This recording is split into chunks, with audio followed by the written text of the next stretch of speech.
Pirates occupy a special place in popular culture. In movies, they are shown as charming and brave. There are attractions dedicated to them at amusement parks. People even dress as them on Halloween. Real pirates were much different than what the public imagines them to be. Torture, theft, and murder were more of an occupational requirement than a problem to be avoided. This week, we will take a short look at the history of pirates. Then we'll discuss the top 3 pirates that ever lived. Making a living. Piracy, according to most sources, describes attackers in a boat or ship, robbing or killing other people. Although it isn't the oldest profession, it may be among the first few. The earliest documented accounts of pirates are from around 3,400 years ago in the Mediterranean region. Throughout most of history, they can be found anywhere that commerce and water-based transportation overlap. Predictably, most societies did not like pirates, but as with most things related to humanity, there's always an exception. The ancient Greeks thought piracy was an honorable profession. The rest of the ancient world did not.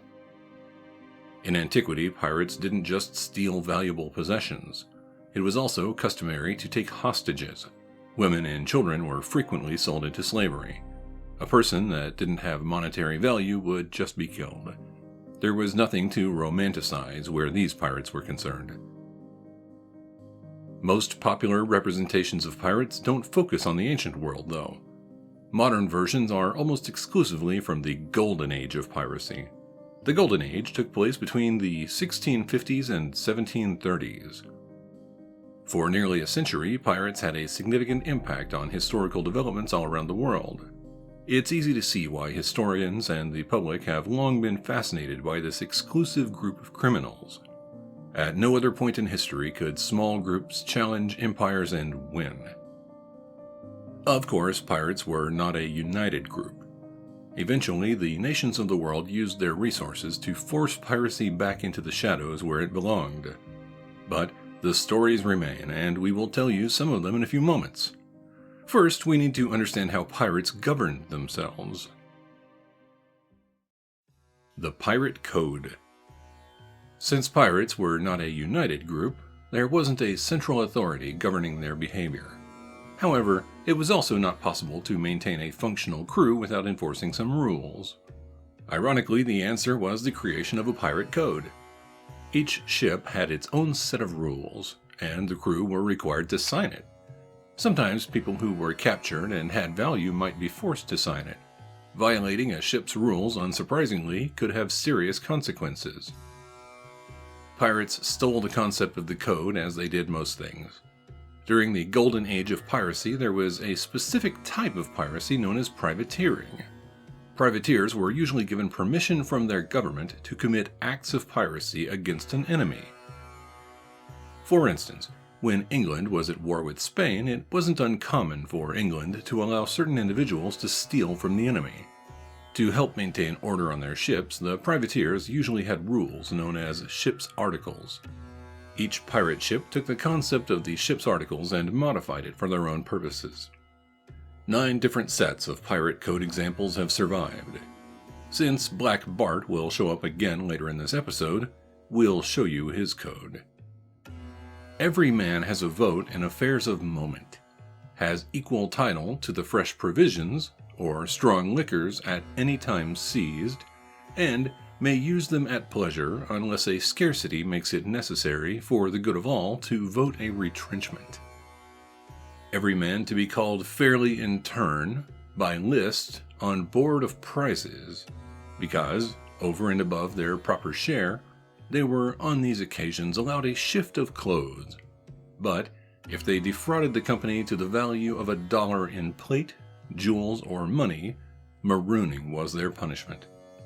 If the robbery was only betwixt one another, they contented themselves with slitting the ears and nose of him that was guilty, and set him on shore, not in an uninhabited place, but somewhere where he was sure to encounter hardships. No person to game at cards or dice for money. The lights and candles to be put out at 8 o'clock at night. If any of the crew after that hour remained inclined for drinking, they were to do it on the open deck. to keep their piece, pistols, and cutlass clean and fit for service. No boy or woman to be allowed amongst them. If any man were to be found seducing any of the latter sex and carried her to sea, disguised, he was to suffer death. To desert the ship or their quarters in battle was punished with death or marooning. No striking one another on board, but every man's quarrels to be ended on shore, at sword and pistol. No man to talk of breaking up their way of living till each had shared 1,000 pounds. If, in order to do this, any man should lose a limb or become a cripple in their service, he was to have $800 out of the public stock, and for lesser hurts proportionately. The captain and quartermaster to receive 2 shares of a prize, the master boatswain and gunner 1 share and a half, and other officers 1 1/4. The musicians to have rest on the Sabbath day, but the other 6 days and nights none without special favor. Henry Every. Most pirates did not retire from their careers gracefully. This one got away with it, and that's why he's on our list. Henry Every, also known as Long Ben, was born in 1659. He served with the Royal Navy from 1671 to 1690. A large portion of his childhood and most of his adult life was spent on ships. Henry Every also participated in several battles. When he was discharged, Henry entered the Atlantic slave trade, but his new career was not legal. From 1660 to 1698, the Royal African Company had a monopoly on the slave trade.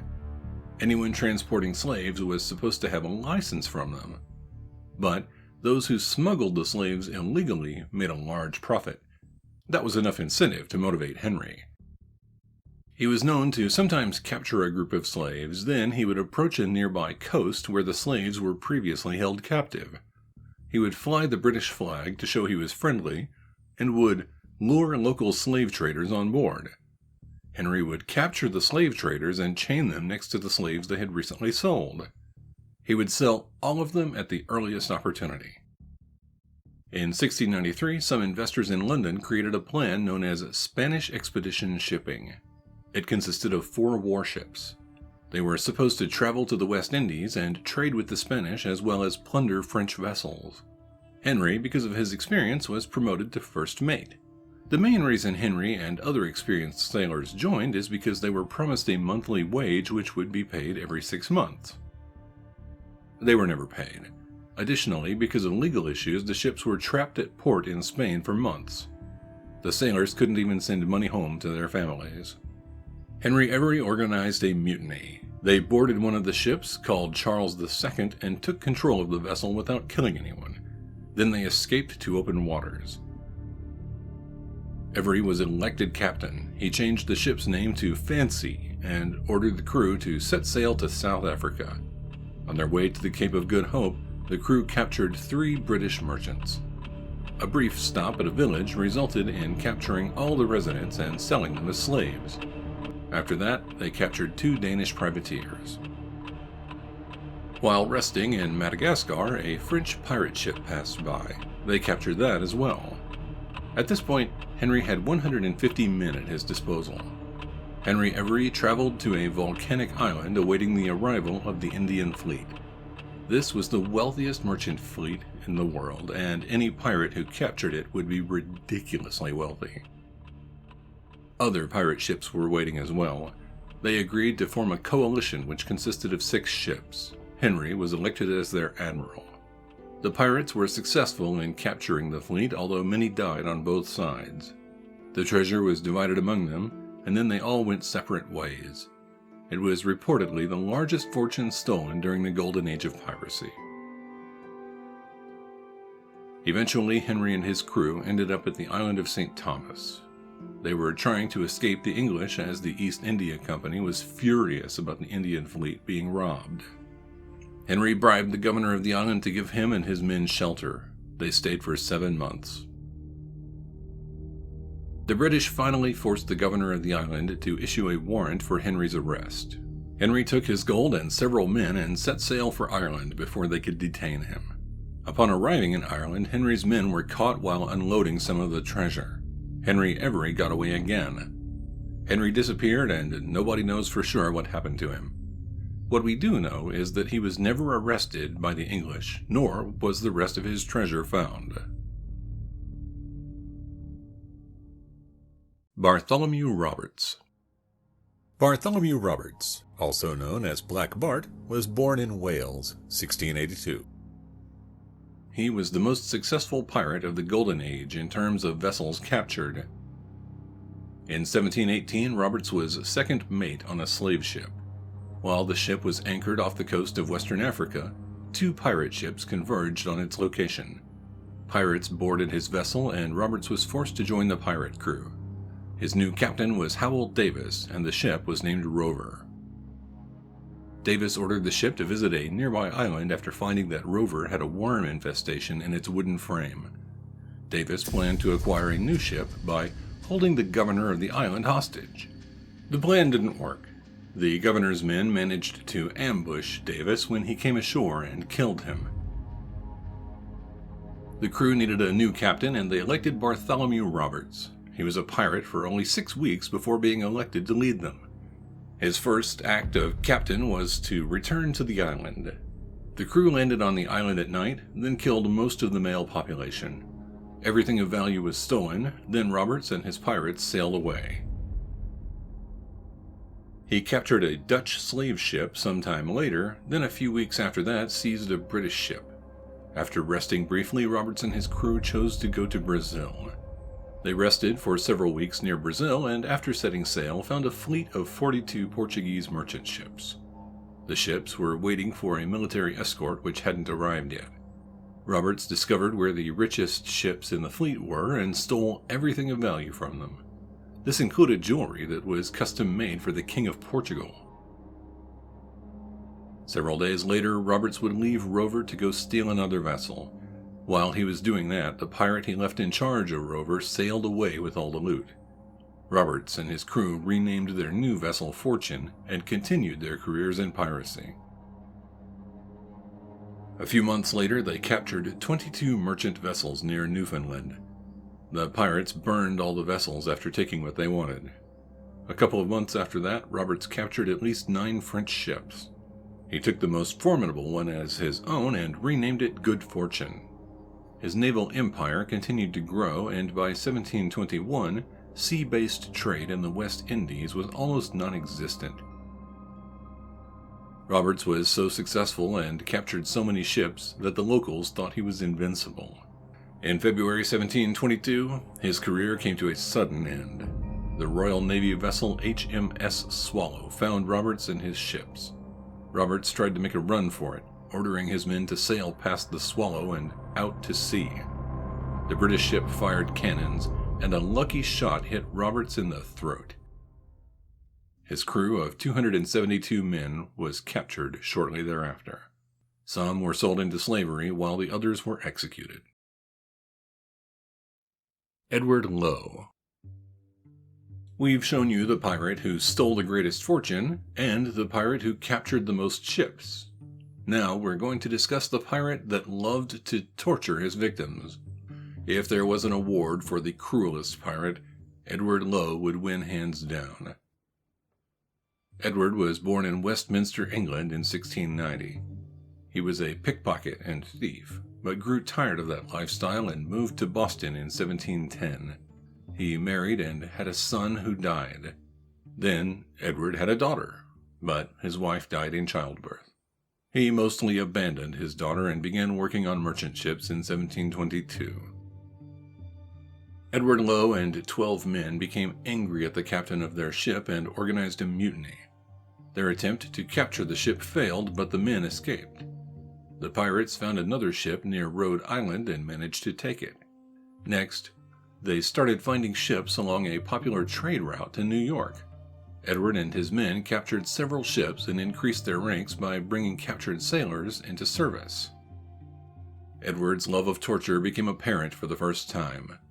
He taught the other members of his crew how to tie a rope between a person's fingers. then set the rope on fire so it would burn down to the bone. Edward's preferred tactic when approaching his victims was to raise a flag that made his vessel appear to be friendly. Then, when he got in close to the target, Edward and his men would suddenly attack. The captured sailors would often be beaten and forced to join the crew. If they refused, more torture and death was the result. Edward's career continued for another year, and the spoils of the victories allowed him to build a large fleet of several ships. This did little but increase his taste for cruelty. In 1723, the pirate crew captured a Portuguese ship. The captain of that ship threw a large amount of gold into the ocean rather than let the pirates have it. Edward became enraged at the Portuguese captain. He cut off the captain's lips, broiled them, then made the captain eat them while they were still hot. Next, he killed the entire crew. There were several tales from this era that documented Edward Lowe's cruelty. One story claimed that Edward burned a French cook alive, commenting that he was a greasy fellow who would fry well. Another account stated that he killed 53 Spanish captives, one by one, with his cutlass. If Edward was in a hurry and needed captured sailors to tell him where the gold was, he may just burn matches in between their fingers to encourage their communication skills. Edward was so cruel and tortured so many victims that eventually his crew left and refused to follow his orders any longer. There are several conflicting accounts concerning what happened to Edward Lowe. The National Maritime Museum in London claims Edward was never caught and finished out his days in Brazil. Several written accounts claim that Edward was set adrift by his crew after a mutiny. The mutiny happened because Edward killed one of them in his sleep after an argument. The French found Edward and rescued him. When they discovered who he was, they put him on trial and hanged him in 1724. Pirates during the Golden Age were, quite frankly, examples of the worst humanity had to offer. Almost all of them sold women and children into slavery when given the chance, and they didn't just attack merchant vessels. Fishermen who came across pirates frequently found themselves drifting in a lifeboat with no food or water. The pirate lifestyle might seem attractive to people living in the modern world because of the freedom it seemed to offer. But even that is a lie. Members of a pirate crew lived under a strict code and the punishments were harsh. So what do you think about pirates? Tell us your opinion in the comments below. And as always, thank you for watching Bad Things in History.